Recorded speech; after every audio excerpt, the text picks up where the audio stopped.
Hello guys, welcome to all in competitive education centre. हम लोग data entry operator के जो छत्तीसगढ़ में आए हुए प्रीवियस ईयर्स के क्वेश्चन हैं उसको देख रहे थे और इसी श्रृंखला में हम लोगों ने 29 क्वेश्चंस देख लिया था।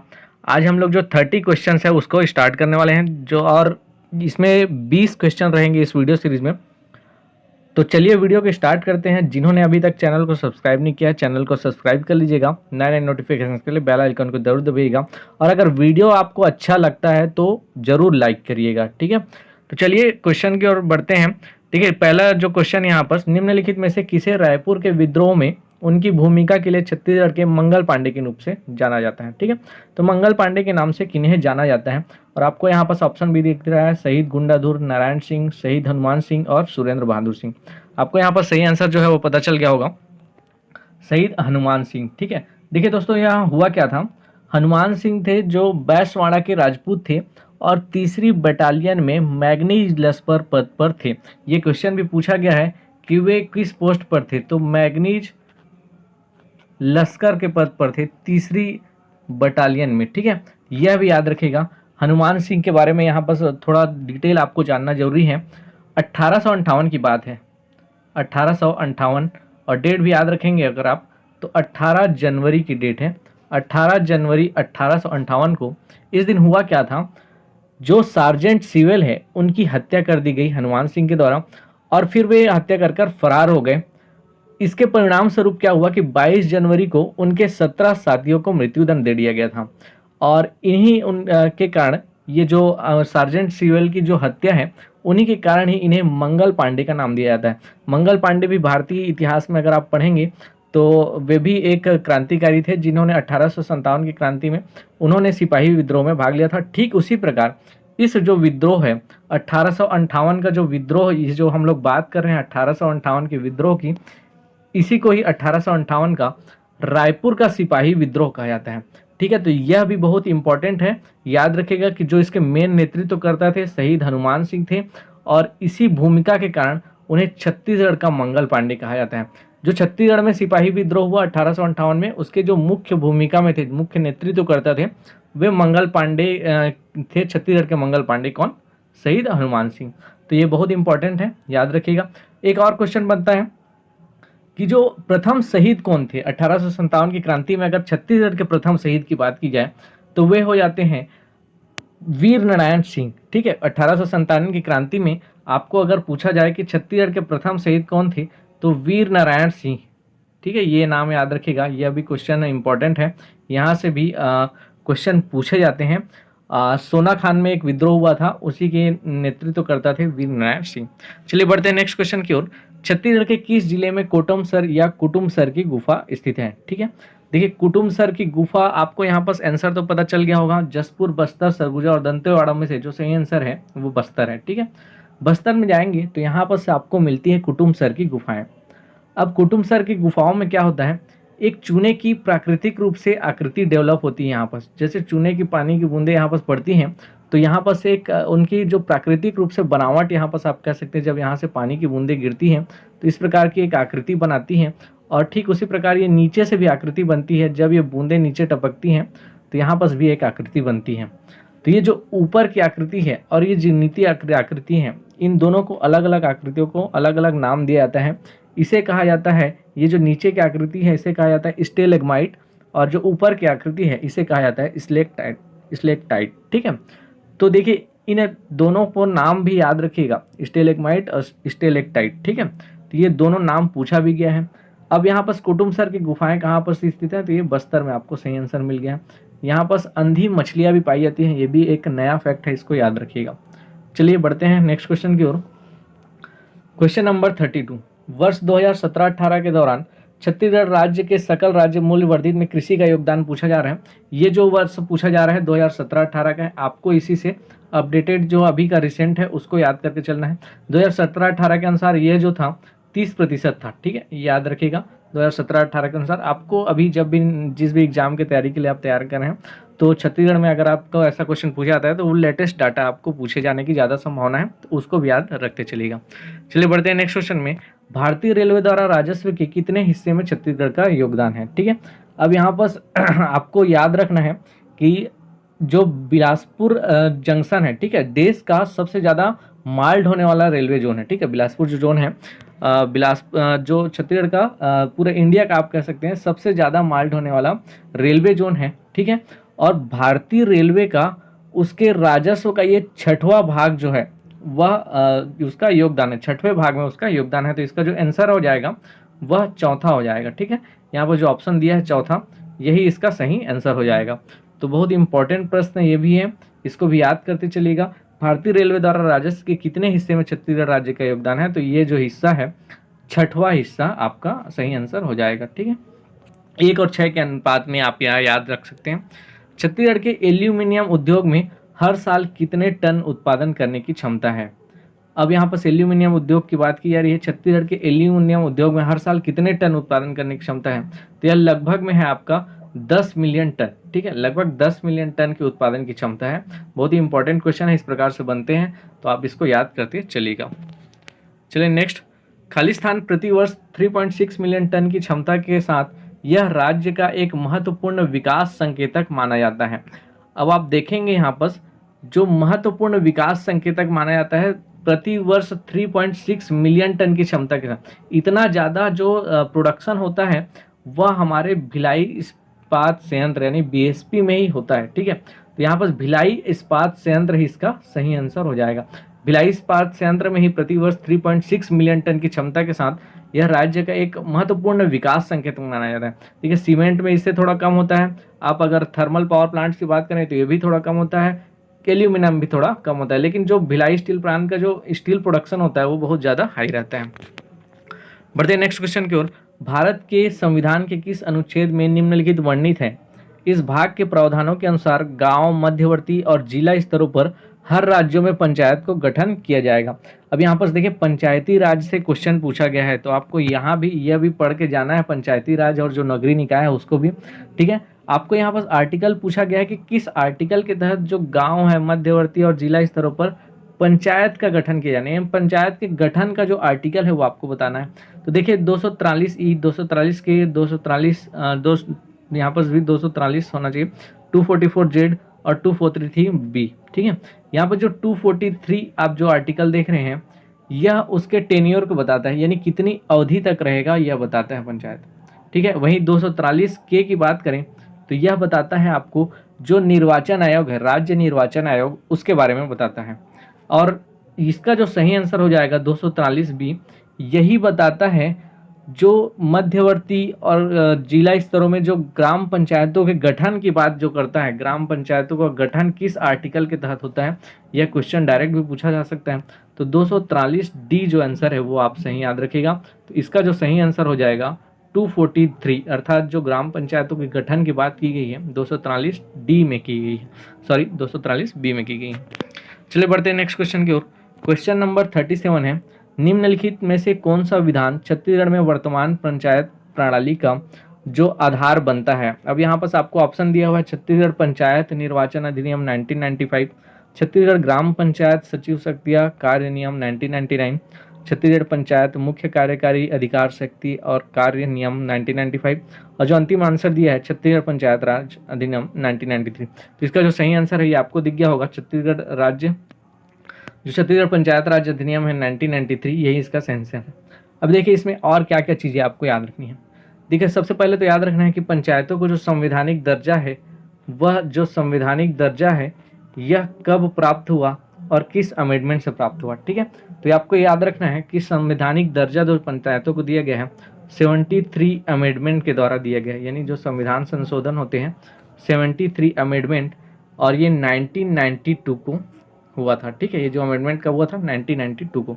तो संविधानिक दर्जा सबसे पहले आपको याद रखना है कि 73rd अमेंडमेंट 1992 में इसको जो संवैधानिक दर्जा प्राप्त होना है।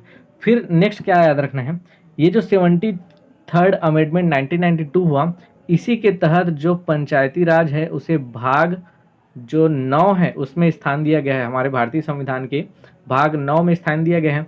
और इसका आर्टिकल भी आपको याद रखना होगा 243 से लेकर 243 ओ तक इसका आर्टिकल जाता है, ठीक है। तो यहाँ तक आपको याद रखना है। इसमें इसका जो आर्टिकल है भाग 9 में स्थान दिया गया है, आर्टिकल है 243 से 240 ओ 43 ओ तक, ठीक है।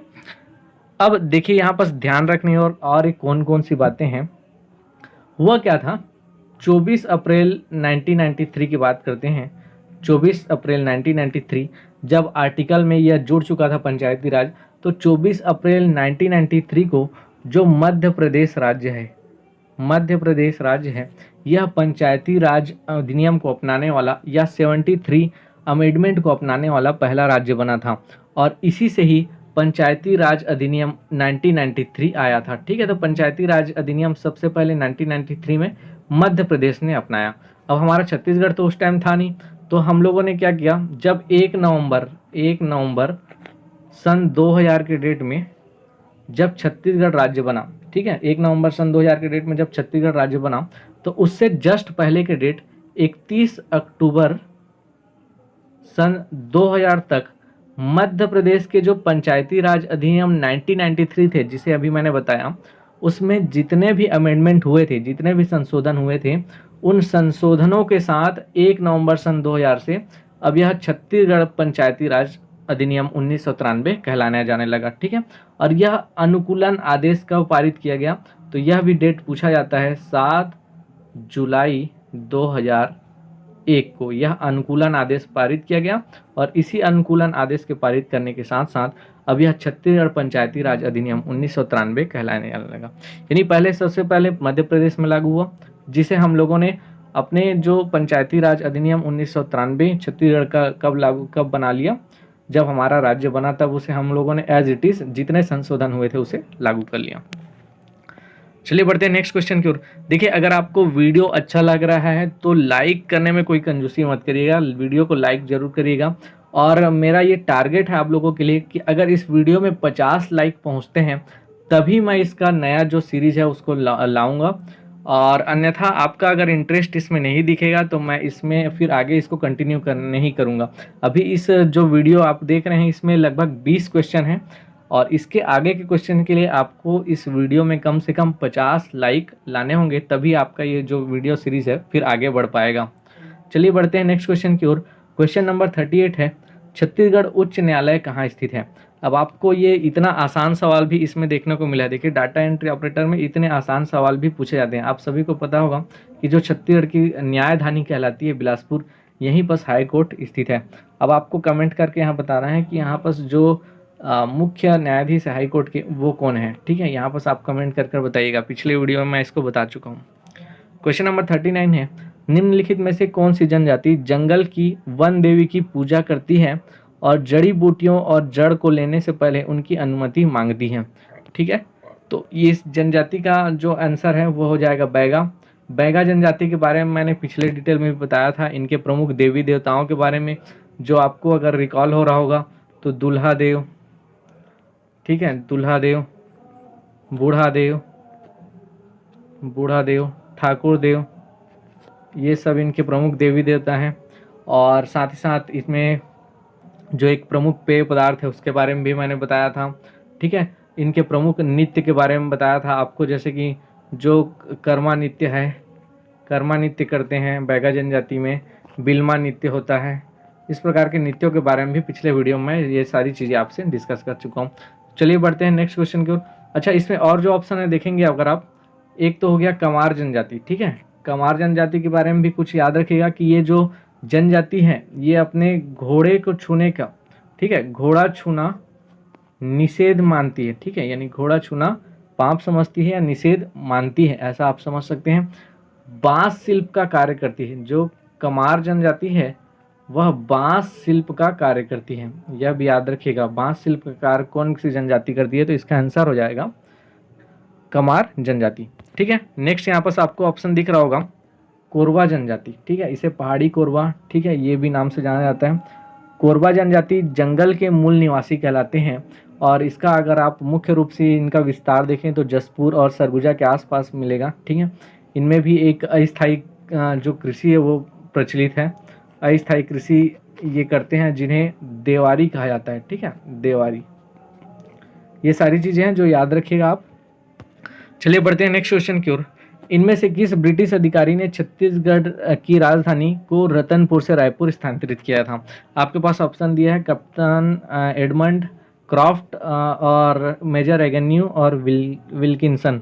ठीक है, जो इसका सही आंसर हो जाएगा वो हो जाएगा एगन्यू। ठीक है, यहाँ पर थोड़ा गलत आंसर ले लिया गया है, कैप्टन एडमंड को यहाँ पर आंसर बताया गया है, लेकिन इसका जो सही आंसर है वो एगन्यू होगा। 1818 की बात है, 1818 में जो एगन्यू थे उन्होंने ही रतनपुर से, जो राजधानी है उसको रतनपुर से रायपुर कर दिया था। ठीक है, राजधानी परिवर्तन हुआ था इसी समय में 1818 में। आप इसे सेम डिजिट के तौर पर भी याद रख सकते हैं, 18 से 18 में रतनपुर से रायपुर, रतनपुर टू रायपुर, इस प्रकार आप याद कर सकते हैं इसमें। छत्तीसगढ़ में माचिस कारखाना कहाँ स्थित है? बिलासपुर, बालाघाट, रायगढ़ और छिंदवाड़ा। देखिए छिंदवाड़ा तो मध्य प्रदेश का है और बालाघाट भी मध्य प्रदेश का एरिया है। आपको यहाँ पर सही आंसर जो देखने को मिल रहा है बिलासपुर है, और इसी कारण बिलासपुर को छत्तीसगढ़ का शिवा काशी भी कहा जाता है। याद रखिएगा, बहुत इंपॉर्टेंट है, फैक्ट के रूप में पूछा भी गया है।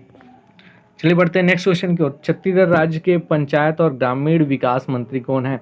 इसके बारे में मैं पहले भी बता चुका हूँ, जो सबसे पहला वीडियो आया था क्वेश्चन डिस्कशन का, उसमें मैंने बताया था कि जो TS सिंहदेव है, जिनका पूरा नाम है त्रिभुवनेश्वर शरण सिंहदेव, यही छत्तीसगढ़ राज्य के पंचायत और ग्रामीण विकास मंत्री हैं। बढ़ते हैं नेक्स्ट क्वेश्चन की ओर। भारत के अन्य राज्यों में रेलवे माल ढुलाई में छत्तीसगढ़ का स्थान क्या है?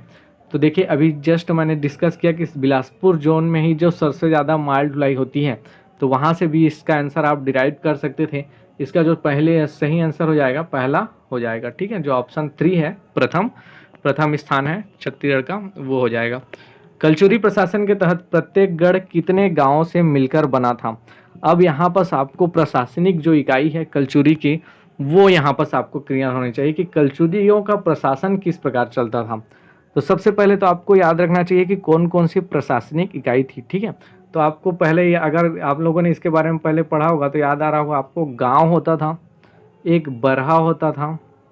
ठीक है, गांव, बरहा, इस प्रकार से गढ़ होते थे, और एक होता था अंतिम में जो होता था मंडल होता था। ठीक है, ये 4 प्रशासनिक मुख्य रूप से इकाइयाँ होती थी, गांव, बरहा, गढ़ और मंडल। ठीक है, गांव में जो प्रमुख होता था उसको कहा जाता था गौटिया, बरहा में जो प्रमुख होता था उसको कहा जाता था दाऊ, और गढ़ में जो प्रमुख होता था उसको कहा जाता था दीवान, मंडल में जो प्रमुख होता था उसको महामंडलेश्वर कहा जाता था। अगर आपको ये सारी चीज़ें याद नहीं है तो इसे एक जगह नोट डाउन करती जाइएगा, क्योंकि बहुत सारी इंपॉर्टेंट चीज़ें जो है मैं एक क्वेश्चन के साथ डिस्कस करता हूँ।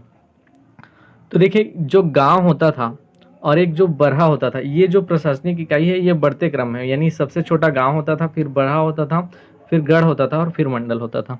अब देखिए, जो 12 गांव मिलाकर एक बरहा होता था, ठीक है, नाम से क्लियर होगा, 12 गांव मिलाकर एक बरहा होता था, और एक गढ़ में 7 बरहा होते थे, एक गढ़ में 7 बरहा होते थे। अगर आपको ये कुछ लिखने में हौच पौच हो जा रहा होगा तो आप केवल समझते चलिए कि 12 गांव में एक बरहा होता था, 7 जो बरहा मिलाकर एक गढ़ होते थे। ठीक है, और 1 लाख गांव मिलाकर मंडल होता था। ठीक है, 1 लाख गांव मिलाकर मंडल होता था। तो यहाँ पर आपको पूछा गया है कि जो गढ़ है, ठीक है, वो कितने गांव से मिलकर बना हुआ था। अब यहाँ पर आप देखेंगे गढ़ की बात, तो इसमें 7 बरहा शामिल है और बरहा में 12 गांव शामिल है, यानी आपको गांव की संख्या निकालनी है एक गढ़ में, तो 12 × 7 कितना हो गया, 84। इसका जो सही आंसर हो जाएगा 84 होगा। यहाँ पर भी थोड़ा गलत आंसर लिया गया है 36, इसका जो सही आंसर होगा 84 होगा। चलिए बढ़ते हैं नेक्स्ट क्वेश्चन की ओर। होप आपको ये क्लियर हो रहा होगा। निम्नलिखित में से किस मंदिर को छत्तीसगढ़ के खजुराहो के नाम से जाना जाता है? अब आपको छत्तीसगढ़ के खजुराहो से जो रिलेट करना है, छत्तीसगढ़ में खजुराहो किसे कहा जाता है, तो इसका जो सही आंसर है आपको यहाँ पर देखने को मिल रहा होगा भोरम देव। ठीक है, भोरम देव जो इसका सही आंसर है।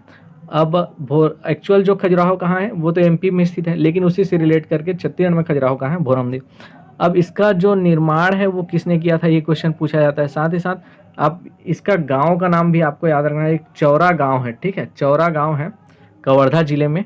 वहाँ पर जो गोड़ राजाओं के देव हैं उन्हीं के रूप में शिव जी को स्थापित किया गया, यानी यहाँ पर किसका मंदिर है, जो भोरम देव मंदिर है वो शिव जी का ही मंदिर है। गोड़ राजाओं के जो इष्ट देव होते थे शिव, उन्हीं का ही मंदिर है।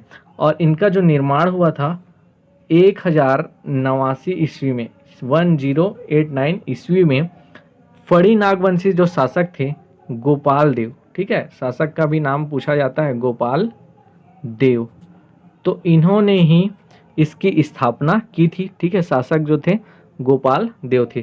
तो यहाँ पर आपको कई सारी चीज़ें जो फैक्ट देखने को मिल रही है कि छत्तीसगढ़ में खजुराहो के नाम से भोरम देव को तो जाना जाता है।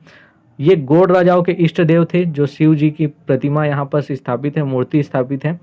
1089 ईस्वी में फड़ी नागवंशी शासक जो गोपाल देव थे उन्हीं ने ही इसकी स्थापना की थी, ठीक है। बढ़ते हैं नेक्स्ट क्वेश्चन की ओर। देखिए, निम्नलिखित में से किस नृत्य में कलाकार हिरणों के सींगों का उपयोग करते हैं? अब यहाँ पर जो इसका सही आंसर हो जाएगा, देखिए पंथी नृत्य में तो मांदर और थापटी इस प्रकार का यूज होता है। कर्मा नृत्य में लोग ग्रुप बनाकर डांस करते हैं। गेड़ी में एक गेड़ी जो आप हरेली पर्व के दौरान जिसे चढ़ाया जाता है वो होता है। तो इसमें जो एक कैंसर बच जाता है डंडारी, इसी में हिरण के सींगों का उपयोग किया जाता है। चलिए बढ़ते हैं नेक्स्ट क्वेश्चन की ओर। चावल की खेती में शामिल कुल फसली क्षेत्र क्या है? अब यहाँ पर जो चावल की खेती में जो शामिल कुल फसली क्षेत्र का यहाँ पर प्रतिशत पूछा गया है और आपके पास ऑप्शन दिया गया है 75, 50, 66 और 30।